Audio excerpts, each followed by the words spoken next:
This episode of To the Journey is brought to you by Audible.com, offering more than 180,000 titles for smartphone, tablet, and desktop. To get a free audiobook of your choice and help Trek.fm at the same time, visit audibletrial.com/TrekFM. And also by Enterprise in Space, an international program of the nonprofit National Space Society.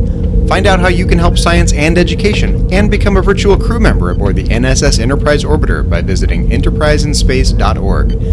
And if you want to join the conversation and share your thoughts on this episode, join the Babel Conference, our listeners group on Facebook. Just type BABEL into the Facebook search field. We look forward to seeing you there. This is Robert Picardo, the emergency medical hologram from Star Trek Voyager, and you're listening to Trek FM.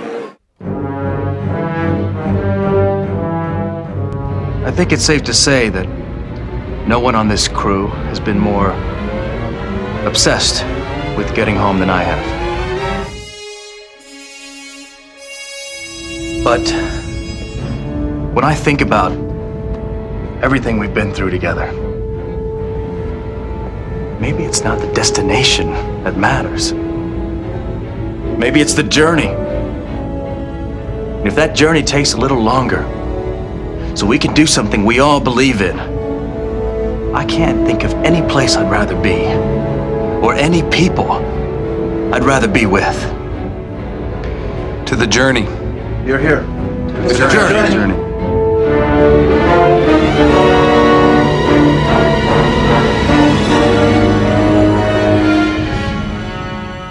Hello, everybody at home, and welcome. This is To the Journey. I'm your co-host, Zachary Fruhling, and with me for the very first time, I am joined by both... Liam Smart. And Suzanne Williamson. Now, I think it's really weird that I've got two people to talk to today. Normally I've only got one or the other of you. I can just sit here. That's fine with me. No, talk. No. You have to talk. Well, at long last, all of us are together finally. I know. Yay. It's weird. We promised it a couple of episodes ago, but, life happens. So one of you got the phage, and the other got eaten by a worm in the Basics planet, and then... Wait, which was I? You were eaten by a worm. That figures. Suzanne got the phage. But I've recovered nicely. That's right, because we called you Hogan Fruhling for that episode. Oh, yeah, we did. Hogan Fruhling? Yeah. Clearly, I missed something while I was gone. That's because you didn't listen to us, obviously. Why are you not listening to us, Zach? You think I'm going to listen to my own show? Well, when you're not on it, maybe. Well, I have to listen to it when I'm not on it because I have to edit it. And I had to listen to myself the other day because I ran out of podcasts to listen to whilst driving to work. And now, considering I'm on the edge as well, the edge and To the Journey were my two most listened to shows. So now I'm a bit lost driving around. So I'm like, oh, time to listen to myself blab on about something.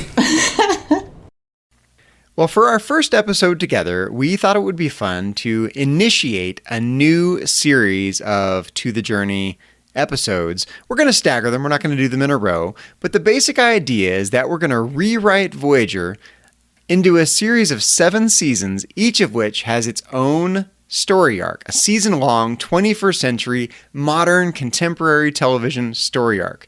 Much like you saw in Deep Space Nine, much like you see in Star Trek Picard, much like you see in Star Trek Discovery. But what we're going to do for each of those seasons, we're going to focus on one of the alien races from Star Trek Voyager and make the entire season story arc about that alien race. And we're going to start with season 1 with the Vidiians. Yes, the Vidiians. I love the Vidiians a lot more than what we ended up getting. The Kazon. Yeah, who are boring. I'm not a fan of the Kazon. Well, I'm not a fan of the Kazon, but by striking them out, we get rid of my Seska storyline. No, but we can create a Seska storyline on the side. A Vidiian Seska storyline. Or just something else. And... oh. What do you mean, ew? She's hooking up with Vidiians now? Going around harvesting organs, That's one way to get Chakotay's DNA. So, we can still create Seska a decent storyline, but Seska can exist for all 7 seasons this time. I'm intrigued. I can picture it now. Seska uses one of the little Vidiian transporter zappers to beam out Chakotay's DNA. Sperm? I thought I was going to say swimmers. I was going to say something else, but okay. That sounds like a much better process than what you have to go through with IVF and IUI. I'm down for that process. I can't comment. Yeah. And like that, our storyline is off and running. Oh, wow. I feel like with this, we need to keep the overall 7-season arc the Voyager has. They end up in the Delta Quadrant, and they've got to make their way back to the Alpha Quadrant. So in that respect, we're going to keep that as the series-long arc of trying to get themselves back to the Delta Over the same Quadrant. time period, like over 7 years, they end up back in the Alpha Quadrant with a big jump at the end, or maybe not. Yeah, well, it depends on what we feel like. We can put them on a fast conveyor belt across the Delta Quadrant or something like that over the 7 years. But we'll see how we go. And we can kill off people, right? Yes, we can definitely kill off people. Sweet. But they can't come back in later seasons. Unless we find a way to make them come back. Like, Q could bring someone back, or Q Jr. Yeah, or the Krenim. Or, Have you read the book, Zach? No. I've been waiting for you to say that. I'm like with you too. I have just bought 2 books. Future Janeway could alter the timeline and bring someone Yeah, back. exactly. That's another way of doing it. And she could get arrested for doing so. We could see. She could be one of the villains for the season. You never know. Yes. Nice. So, Okay. So as we're starting, I feel like we need a starting point and an end point. Like, does Voyager start with the same basic beginning as we saw in Caretaker? Caretaker happens, Voyager gets thrown in the Delta Quadrant. yeah, so... Same beginning of the show. Yeah, see, I feel like The Caretaker was a pretty good episode. It's quite renowned for being probably one of the best season openers of Star Trek, of all the different series. Oh yeah, without a doubt, one of the best season openers. Series yeah, openers. see, I feel like that's probably a pretty good way to keep Voyager moving from the Alpha Quadrant to the Delta Quadrant, and maybe just change it up a little such that maybe when they meet the Kazon, because we're still going to keep the Kazon, we're not just going to ignore the fact that they're there. I think that was my very next question. Do they interact with the Kazon first, Yes. or do they encounter the Vidiians the second they get there? I've been having a think about this before we actually started recording, and I feel like we should keep the Kazon for the first little bit, in that most of the stuff in Caretaker happens exactly the same way, and the storyline of the Kazon with the Trabe stays the exact same way. See, you're more conservative than I am. I was actually thinking like the Vidiians were harvesting the Ocampa's organs or something to that effect. Oh yeah, we could do that. That's a pretty grisly first episode. is. That's like Picard grisly worthiness. Do we want to start off super grisly though? No, I want to get to know everybody. All right, so let's say we get to know everybody just like we do in Caretaker, but just in that episode, somewhere along the lines, we hear the Kazon talking about how scary the Vidiians are. We don't know anything about the Vidiians. We just know that they exist as a species that the Kazon are scared of. Kind of like the way the Ferengi were described in the first few episodes of TNG, right? Oh, the Ferengi, they're super With their scary. whips. Yeah, no, before we even saw them. Like, they just talked about them. Like, we're going to call the Ferengi if you don't give us what we want. I also feel like in the first episode as well, in Caretaker, when we meet Neelix, he's not necessarily the happy trader guy that he is, and that we find out about the Metreon Cascade in Caretaker straight Ooh, away. nice. Okay. So we see that he has a dark past. So yeah, it has some kind of dark past, but obviously I don't want to change that it was done by the Harkonians. Okay. I kind of want to keep that, but we don't know why the Metreon Cascade occurred, because Neelix is so shook up about it and doesn't want to talk about it. But we know that, I mean, as creators of this little mini-series, we know that could be about the Vidiians. Okay. What do you think? So just to be clear, we don't see the Vidiians in the first episode. No. I feel like it's trying to, as Suzanne said, I feel like we need to make ourselves comfortable and know what the crew are, but we know that there's like a big scary Vidiian alien that we don't know about yet. They're the boogeyman. Which is really what Voyager needed. Like, they tried to invent these new races, the Kazon, the Vidiians, and then I always got the sense like these races were supposed to be scarier and worse than they were, and they just fell a little flat in the first couple seasons of Voyager, for me. I don't know if you guys feel I that agree. way. They didn't. Like, the Vidiians should have been scarier, and the Kazon should have been more menacing. I think the Kazon, they were meant to be gang culture, weren't they? And they really failed at doing that. So, and definitely the Vidiians should have been much more scary. And I reckon we can make them really scary. Especially with looking at 2020 television and what we've seen in the first few episodes of Picard. You would see some organs being harvested. They wouldn't just talk about it. Oh, definitely. That'd be great. Some American Horror Story style things. Ah, nice. As long as there's nobody in like a black latex suit, I'm cool. Wait, you want there not to be someone in a latex suit? Well, he mentioned American Horror Story, so that made me think black latex suit. I'm like, no, I don't want anybody in a black latex suit. Okay. So I'll definitely write that down. No black latex. Okay. So what I kind of wanted to do throughout this was sort of not necessarily destroy all of what we've seen in Voyager, because there are some good episodes that appear throughout season 1. Most importantly, I feel Eye of the Needle, because we still obviously need to keep the fact that they're trying to make the way home. And I don't want to have it just one really depressingly slow series like a certain new series that's come out. So I want to have some kind of little episodes that aren't necessarily fully connected to the storyline, which leads me to say that I want to somewhere, just separate from what I've said so far, can we please keep Eye of the Needle as an episode? Intact, as it is. Because it's not really related to anything else going on in the Delta Quadrant. It really is a standalone one-off episode. Correct, yeah. I have to say, this is something I really miss about modern television. I like these one-off standalone episodes that aren't related to anything else, these bottle episodes. I wish they would carve out a little wiggle room inside modern Star Trek to do that. Yeah, I agree. Well, along those lines, I would like to keep the Cloud. Really? Yeah.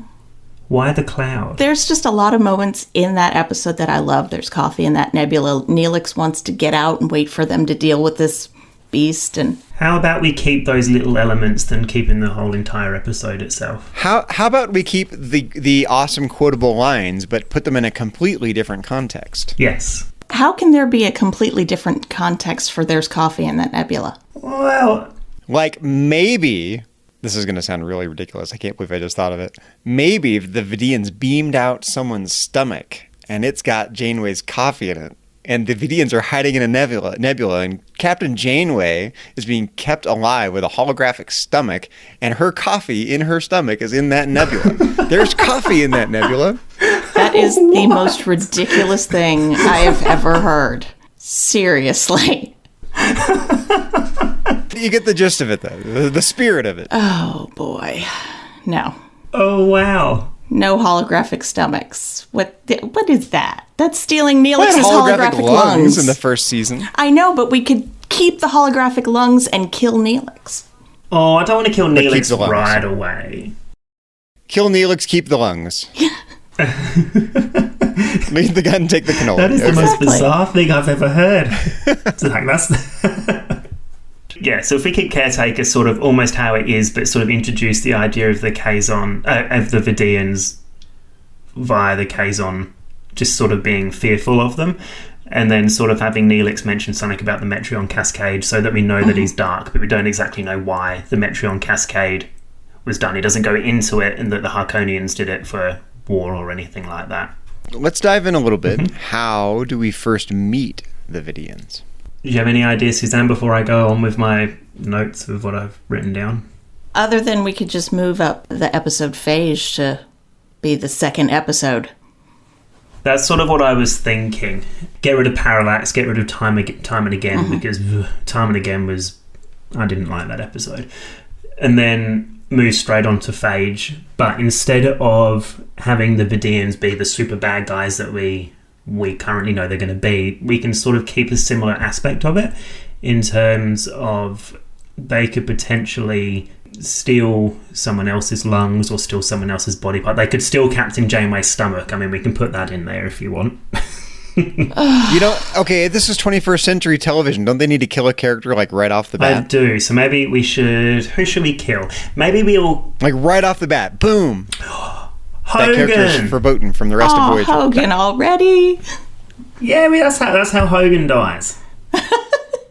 Hogan killed by the Vidiians. I was thinking a little bolder, like a character that maybe Seska. Maybe No, I want to keep Seska. No. We got to keep. No, No. you want to keep Yeah. Seska. Okay. You leave her alone. Let's go down the list. Could we kill any of the main cast? Are we bold enough to do it? What if one of those people from the Caretaker, you know, like, is it Stoddy? Is that her name? The pilot.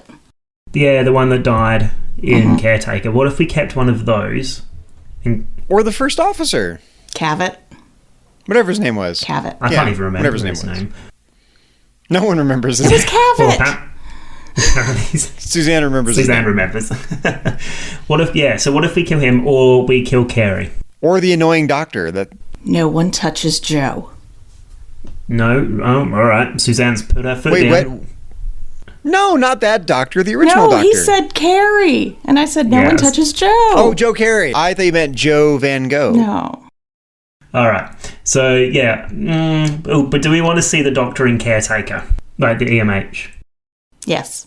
Yes. You got to introduce all the main Yes. All cast, right. yeah. So how about then we keep Cabot, whatever his name was, the first officer, and he can make his way into Phage and be killed in Phage.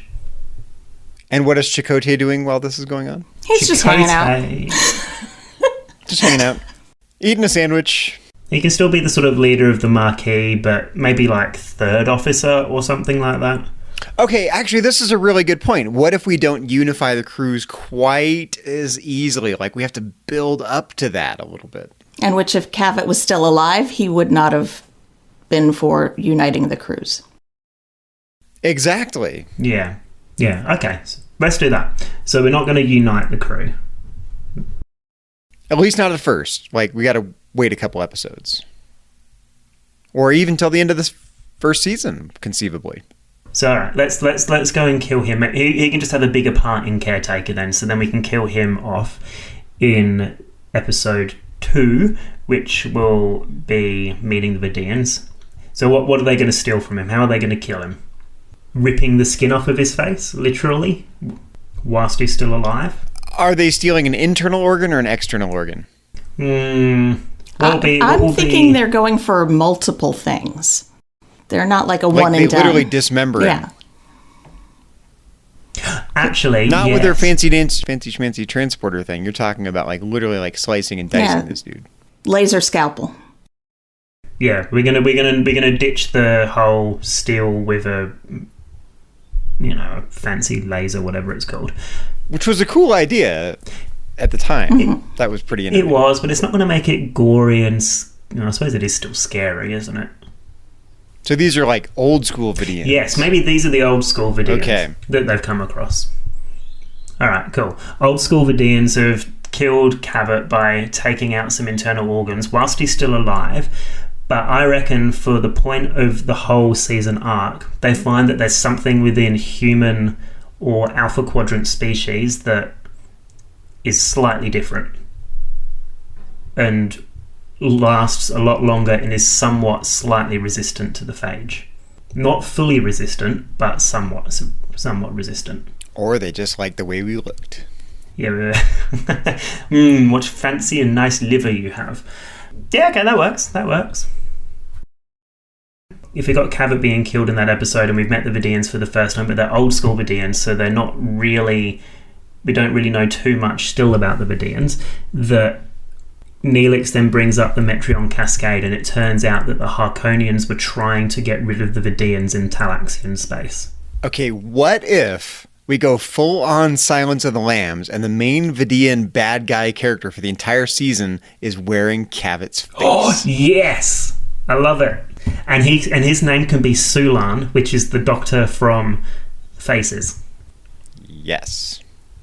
So, Suzanne, are you on board with the Cavett face-stealing concept? Well, sure, because that was sort of done anyway in Faces. Yeah, It's Right, just so not. it'd be not a callback, Yeah. 'cause it would, So we're just using sort of that. Yeah, yeah. and running with it, big time. exactly. So that could be... Can we make him the guy who stole the other face of that dude in Faces? Same character? Well, he wasn't in charge. No, but maybe he's not necessarily in charge, but he could be in charge of what we call old school Vidiians. The ones without the fancy organ transporter. The ones who can't afford the fancy equipment. So that's different class of Vidiians. Yeah, why not? It gives them a little bit more culture than, monoculture. Yeah, these are like 19th century Frankenstein Vidiians. I was just thinking upper class have the fancy weapons. Have the tools. The middle class has to, use their laser scalpels. Yeah, because everyone's got to try and steal their own organs in the end, haven't they? Because they've got to survive and get through the phage. Yeah. So this is like people who can afford iPhones and people who still have flip phones. Yeah. Exactly. Okay. Did we agree on Neelix and the Metron Cascade trying to eradicate the Vidiians from Rhinax? Makes sense to me. What is this darkness that Neelix is carrying around? What's the deal? Where's this going? He lost his family on Rhinax still, but the reason was because of the Vidiians and the Harkonians trying to stop them. Because this, in our world, maybe the Harkonians and the Talaxians were actually getting on. And so Neelix has it out for the Vidiians. Yeah. Well, wouldn't you? Sure. But then we could have at some point throughout the season Neelix coming across a Vidiian female with his sister's face on it. Oh. Wow, that's a deliciously terrible idea. And he has to kill her. I like that. That's scary. Yeah, I like We're that. getting really dark, aren't we? Wow, this is really dark. Except we'll need to see a picture of his sister before that happens. So then the so we viewer can knows. see that. Yeah. It's like, We can see that in the phage. So it's a big reveal. It's Alexia! Yes. Yeah, and then that means we can get rid of that episode where he thinks he can find Alexia by the tree or something. Oh, yeah, I don't like the tree. Yeah. So that's scary.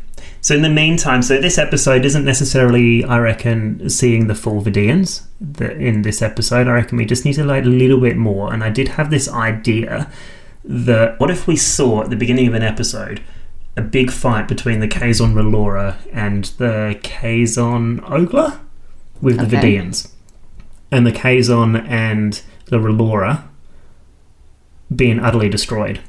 The Ogla and the Relora sex utterly destroyed. What if we actually put a big twist on the Kazon, and maybe the Kazon have already banded together and they become Voyager's allies against the Vidiians rather than enemies? Yeah, that's totally recast. Yeah, exactly. That's what I was going to go for. So have the sects, all the sexes all joined together, and actually be on the side of Voyager in the end. But the two strongest sects, the Relora and the Ogla, wiped out by the Vidiians. So then we've only got like the Nistrum, the Mistral, the Oglamar, and then those come together. Oh, and what about this? What about if... Well, that way we can still have Marge Colour as well. Yeah, you have to have Marge Colour. Yeah, so we can keep Marge Colour. But what if, so the Relora and the Ogla, they lost all their vast ships, but the Vidiians repurposed them for giant organ transport ships? Like giant ships with like liver section and... I'm working the liver section today. Or this is the liver ship, and that's the stomach ship, and that's the spleen ship, and that's the... This is the V.S.S. liver. Somewhere there's a tiny little appendix ship out there. There's a tiny shuttlecraft. the appendix gallbladder. shuttlecraft. Oh. You hear in the background, they've destroyed the ship of the hearts. That's kind of gross. So it sounds like this episode with Neelix's sister's face has to come towards the end of the season, like a ways in. It's got to be a big reveal later in the season, right? Okay, that can't be. You can't front load that kind of thing. See, some of the episodes I feel like we can delete out of. You know how I'm saying we keep Eye of the Needle just because you got the overall 7-season arc of getting home. I mean, we can pretty much delete Ex Post Facto, Emanations, Prime Factors, Heroes and Demons, Cathexis, maybe Learning Curve. Yeah. I do feel like we need to keep some ideas from State of Flux and keep Seska as a Cardassian. But in this case, we don't know.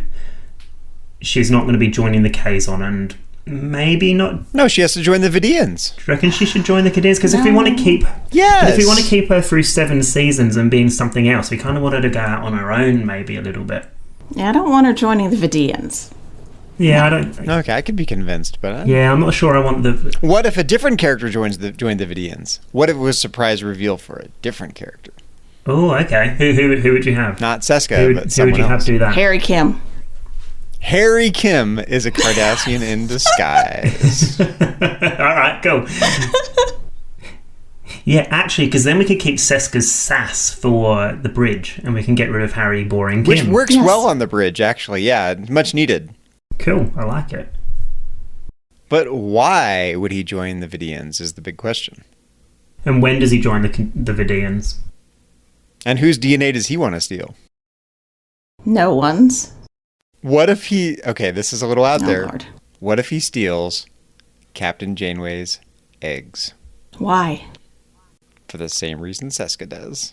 Well, no, because Seska had a past with Chakotay. They were a couple. Harry and Captain Janeway were never a couple. Okay, you're right. What if it was... Well, what other characters could we use for that purpose? Nobody. We don't have to have that. Okay, you're saying drop that whole angle. While we're making changes, I wouldn't mind seeing the Delaney sisters get a bigger role. Of course you wouldn't. On the bridge.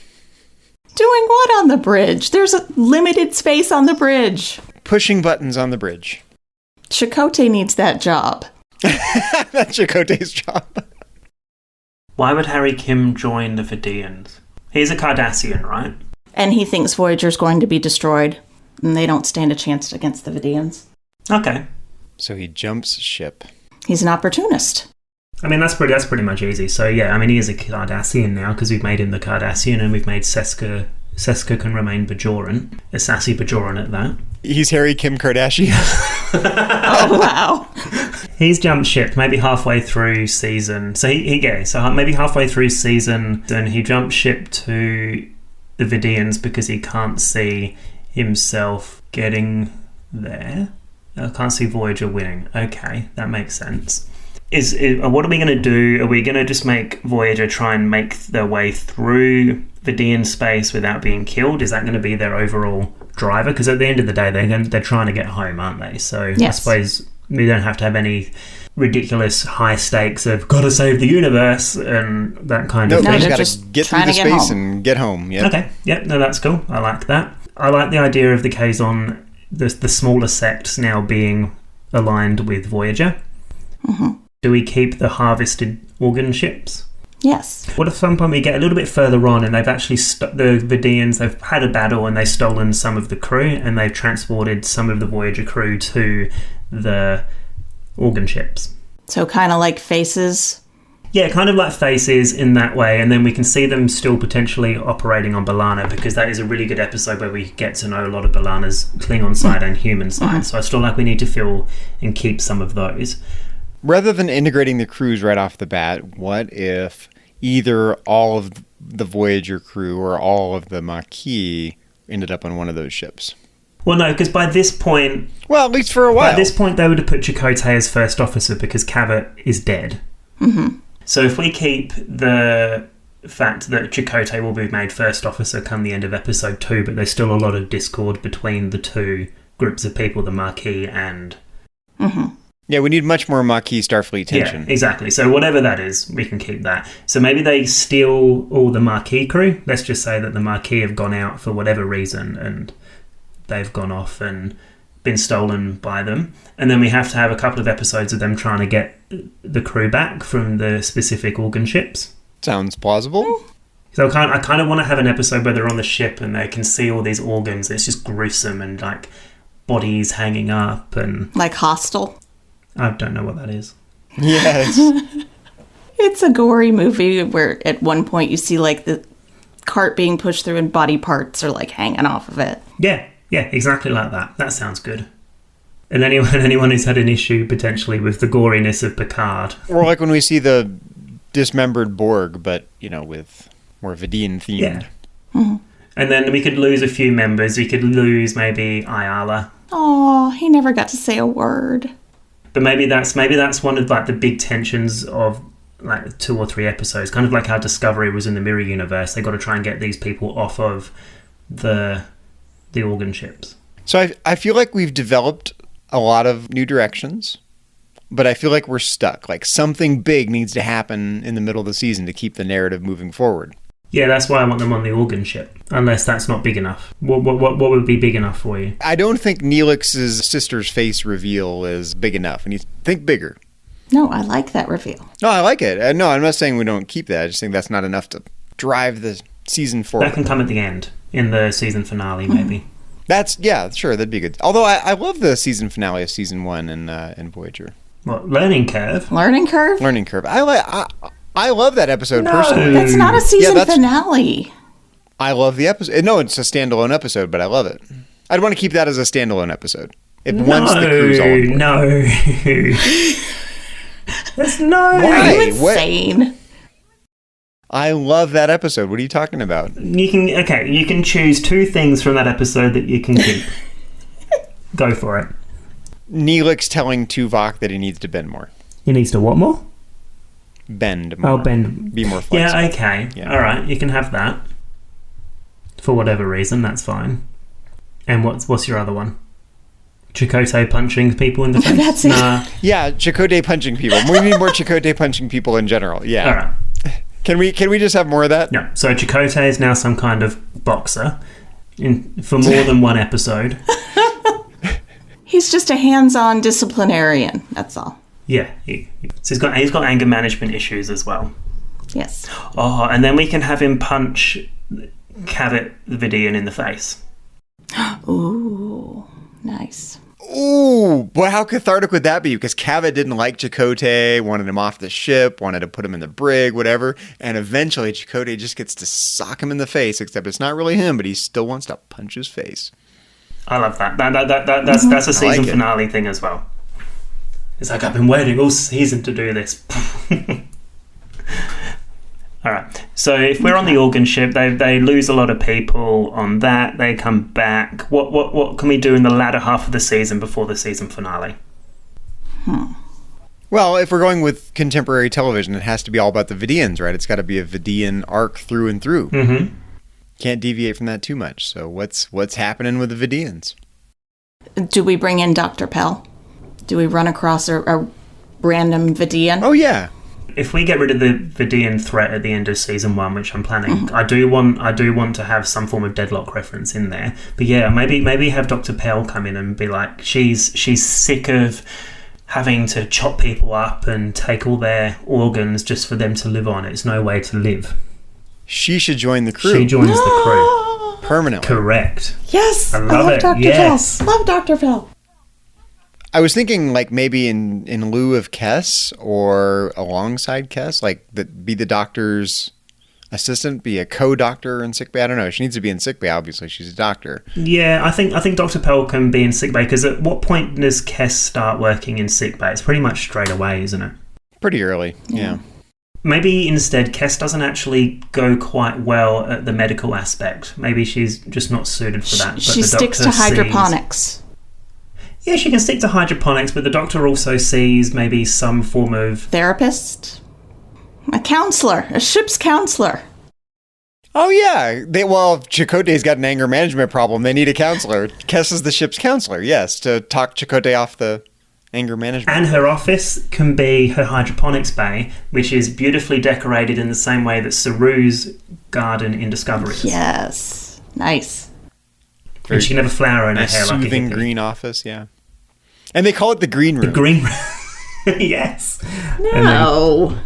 The green room is where actors wait before their performance. That's the green room. It's where they calm down. That's why it's green. But green with flowers. No, I'm overruling you, Suzanne. Ugh. Boo. I like the idea of Kes having to counsel Chakotay because of his anger management issues, and he keeps punching people. That's just... what a fun B-plot that would be. I mean, there are also lots of B and D and F plots that we can have in that. We just bring a little lightheartedness to this relatively heavy season we're coming up with. Let's just recap quickly what's happening with the people. Janeway is captain, so that's cool. Chakotay wasn't first officer at the beginning because of Cavett, but he becomes first officer, but he's still leader of the Marquez, and there's lots of tension. Mm-hmm. Yes. Tuvok is just being Tuvok. He's doing his thing. Just Vulcaning around. Paris is flying the ship. Sure. Somebody has to. B'Elanna maybe can have some issues because she was split up. Maybe there's a bit of issues there still. That she was split between a Klingon and human side in what's the equivalent of our episode of Faces, but she has issues and that she can't quite resolve them still. The Doctor is still a grumpy boy. Should we make him grumpy still? Oh, yeah. Yes. Yep. Kes has become a flowery hippie psychologist in the green room. A flowery hippie psychologist. I love it. And who else am I missing? Neelix. Neelix is having a lot of psychological issues, and that's why he goes to Kes. But Kes isn't his... He is no longer the morale officer. No. Also, Kes is not his boyfriend, girlfriend, whatever relationship they have. They're not together, they're just friends. Okay. Seska. Seska is our operations person. On the bridge. Yep. And... Full of snark. Yep. And Kim is off with the Vidiians. Being Cardassian. Yep, okay, cool. So that's where we are with those. And then Dr. Pell is now the assistant, a ship's doctor person. And the Delaney sisters are on the bridge. Oh, do we have You to? can't fit them on the bridge. The bridge is small.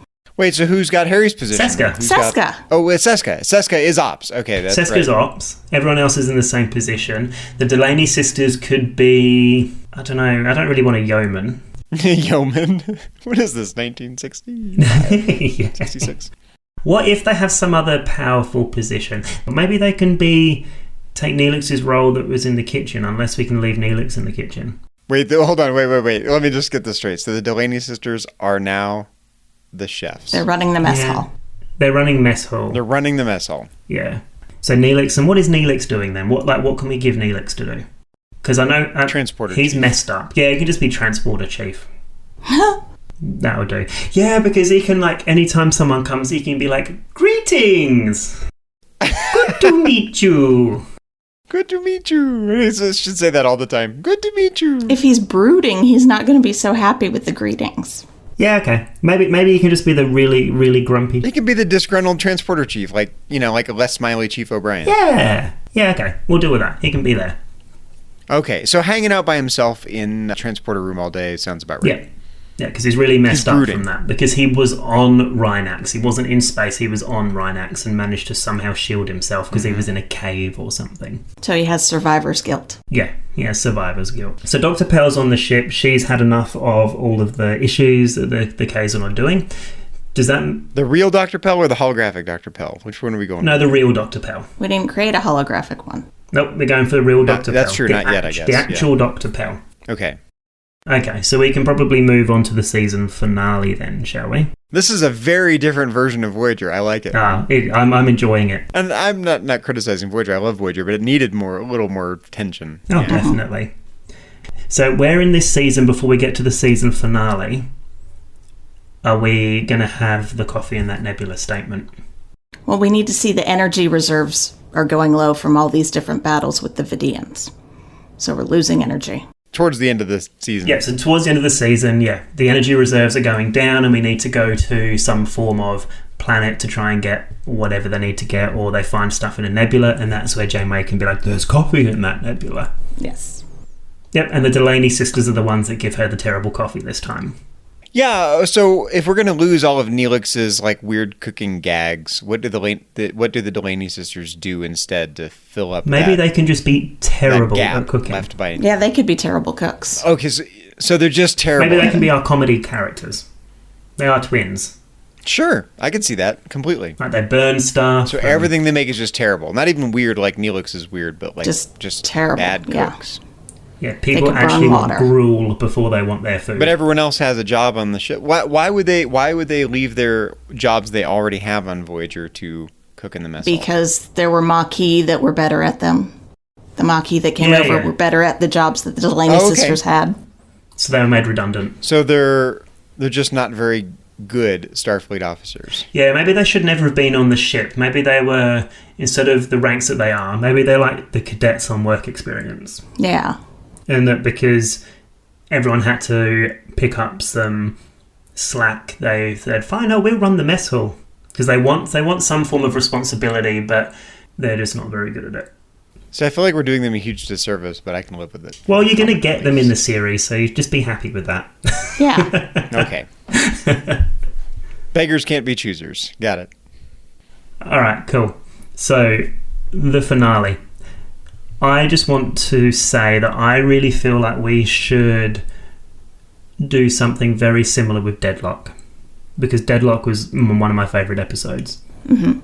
I think the fundamental choice probably needs to be, do we wrap up the Vidiian storyline altogether and then move on to the next alien race, or are we setting up some dramatic cliffhanger with the Vidiians to get us into season 2? I'm happy either way. What would you want to do? I'm a fan of cliffhangers. Okay, we'll cliffhanger it then. So, can somebody remind me what happened at the beginning of Deadlock? Why did they become out of phase?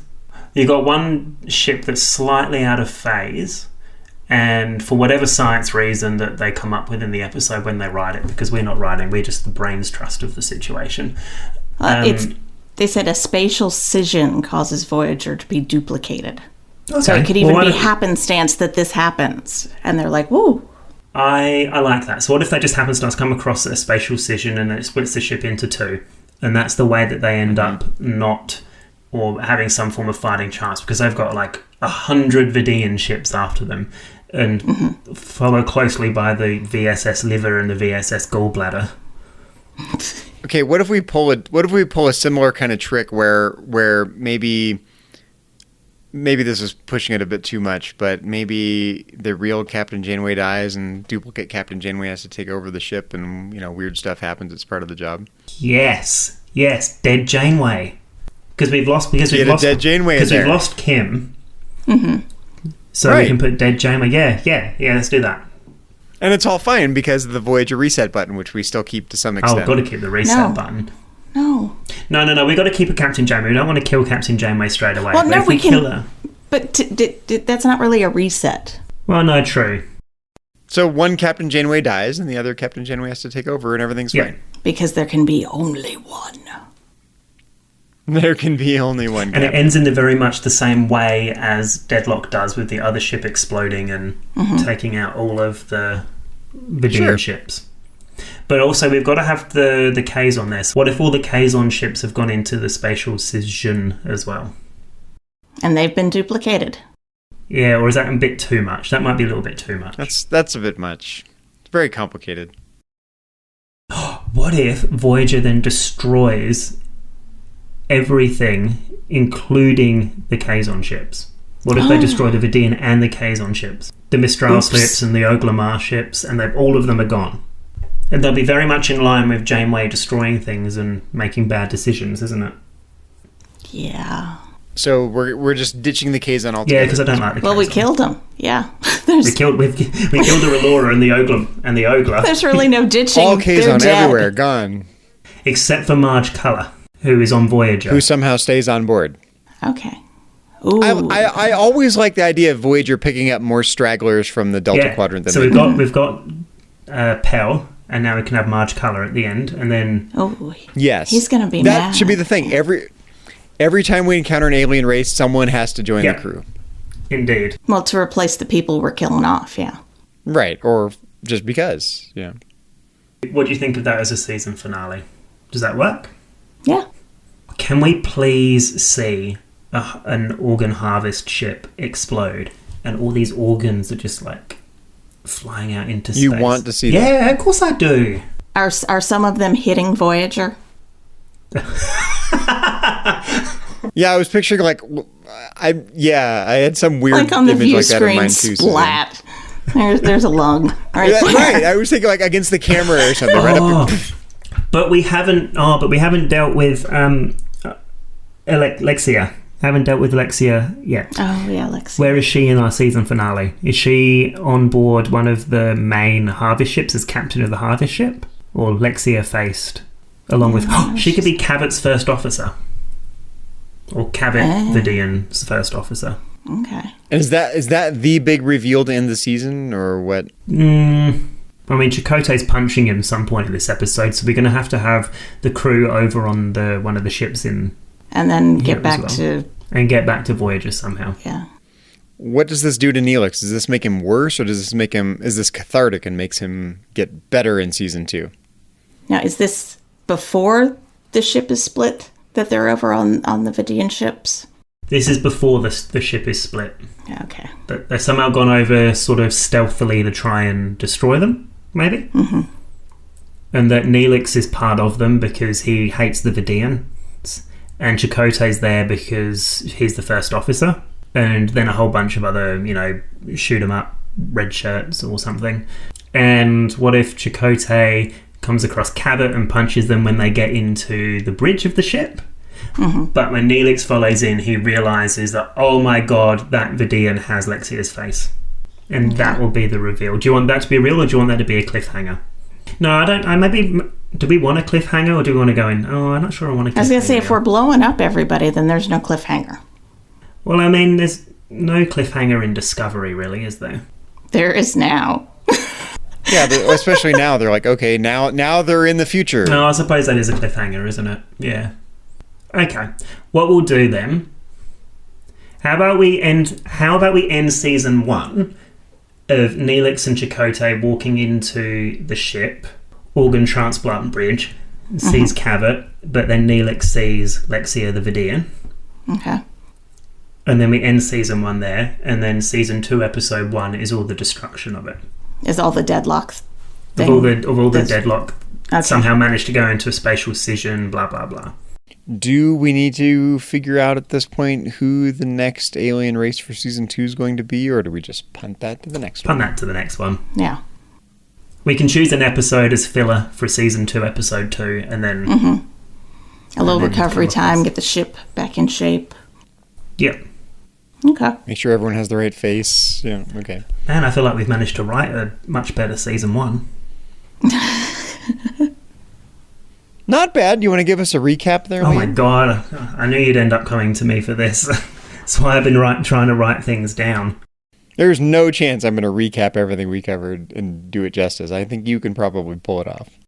Star Trek Voyager Season 1 for the 21st century. So we're going to keep Caretaker almost as it happens, but instead we have the Kazon sort of a bit scared of the Vidiians. They mention them, but we don't see them. But we also find that Neelix, who's also not a happy trader anymore, he's actually a sad character who speaks about the Metreon Cascade, but we don't really know why it was done.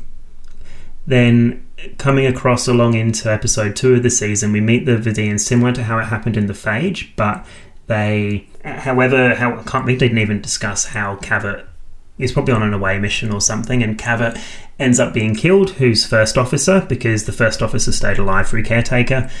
He has his face stolen, and he becomes like the main Vidiian scary guy for the season. We also find out that the Metreon Cascade from Neelix was actually because the Harkonians were trying to eradicate the Vidiians from Rhinax, and Neelix was actually on Rhinax in a cave, and he's got survivor's guilt. In next couple of episodes, there's skirmishes, I guess, with the Kazon, but realistically, they're like, we see a battle between the Kazon Melora and the Kazon Ogla, the two most powerful Kazon sects, and are destroyed by the Vidiians. And then the remaining sects, the Mistram, the Oglamar, etc., are joining Voyager in a sort of alliance against the Vidiians. Somewhere along the lines, we have Harry Kim deciding to go over to the Vidiians because Harry Kim is actually a Cardassian, and he's decided that there's no hope and that Voyager will be destroyed. And yes, Harry Kim goes over to the ship of the Vidiians and tries helping them, at which point we find that the Kazon ships have turned into harvested organ ships for the Vidiians that are flying around with like livers and hearts and legs or something in them. And Seska then moves into the ops position, who is still a Bajoran. She's no longer the double agent, but she's a sassy Bajoran. In the meantime, Captain Janeway is just captaining along, as well as Tuvok. He hasn't had any character change, the same as Paris. But during that time that the crew spend on, or the Marquis crew spend on the organ ships, they've managed to split up B'Elanna just like they did in Faces, and she's having trouble. At that point, Dinara Pell joins the ship and decides that she doesn't actually like the way the Vidiians are practicing anymore. She's sick and tired of taking people's organs out, and she starts to work with the Doctor. The Doctor's kicked Kes out of sickbay and made her the ship's counsellor in a flowery hydroponics bay, which is now known as the Green Room. Oh, the Delaney sisters are also the chefs of the ship, but they're not very good at what they do, and they make terrible food, whilst Neelix is resigned to wallow by himself in the transporter room because he's got such depressing past. Then coming along towards the season finale, so all the Vidiian ships and the organ ships come and attack the Voyager and the Kazon sect alliances that they've got, and Chakotay leads a mission over to the main organ ship to find out that the Vidiian who with Cabot's face on it is the captain of the ship, and he manages to get in a fist fight of them, and Chakotay, who's the new punchy Chakotay, punches him in the face. In the meantime, which is what Chakotay does. Gets to the bridge and realizes that the first officer of the ship is a Vidiian that stole his sister Alexia's face. And that is the end of season 1. And in season 2, Voyager goes into a spatial scission, much like in Deadlock, and it just happens that that's the case, and then manages to destroy all of the Vidiian ships whilst in this spatial scission. But Janeway also dies, and all the Kazon ships are destroyed as well. And that is season 1 of the new 21st century Star Trek Voyager. Well, guys, it's been fun talking about the new 21st century Star Trek Voyager with Punching Chakotay. But this isn't the only thing we've been discussing on the network, so here's a quick look at some of the other things you may have missed elsewhere on Trek.fm. Previously on Trek.fm. To the journey! If I were writing Voyager right now, like reconceiving it, I would make each season like a different decade, like show the progression of time over 70 years. See, we could have just done that with Kes as a character, though. I know I said it probably a million times in the last 5 episodes. Kes could have shown us what that would have been within the 7-year period. So, we all know my opinions on Kes and how much I liked the character. Earl Grey. Okay, Amy, your ice pick. What is that number? Amy to the nth power pick. I imagine it at the square root of -1. -1. Yeah. Okay. Yeah, literary Treks. There's all this backstory as you're starting to learn in the show about what happened between Nemesis and the Picard show. And so there was all this backstory. You couldn't really show it all in the show. You don't want to. The show's about what's going on in the present time of the show.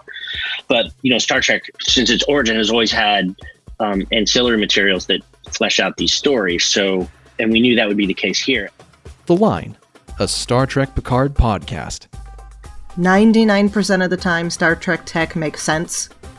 This does not to me. Okay, Christy, Star Trek has asked me to believe some pretty ludicrous things.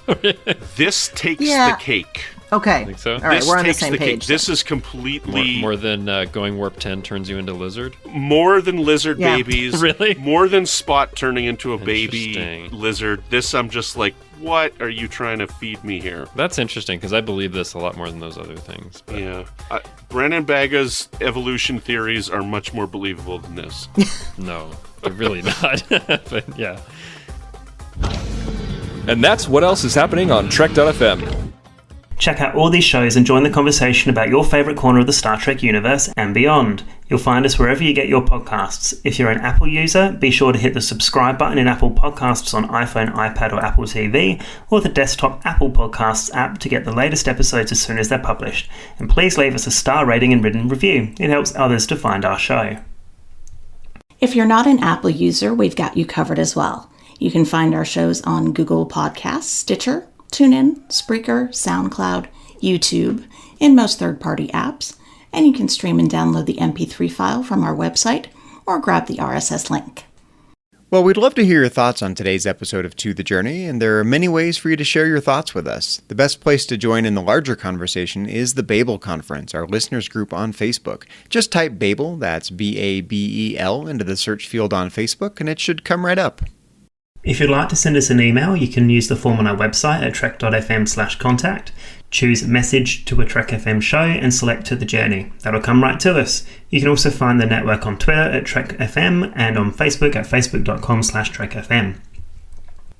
So, Suzanne, when you're not dodging livers from an exploding Vidiian organ ship, where can we find you on the internet? You can find me occasionally popping up in the Babel Conference. You can also find me on Twitter. My handle is KJaneway8.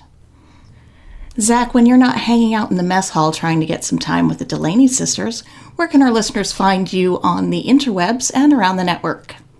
Well, you can find me elsewhere on Trek.fm as co-host of Metatrek's Trek FM show dedicated to Star Trek and philosophy. And you're welcome to follow me on Twitter. My handle is just my name, @Zachary Fruhling.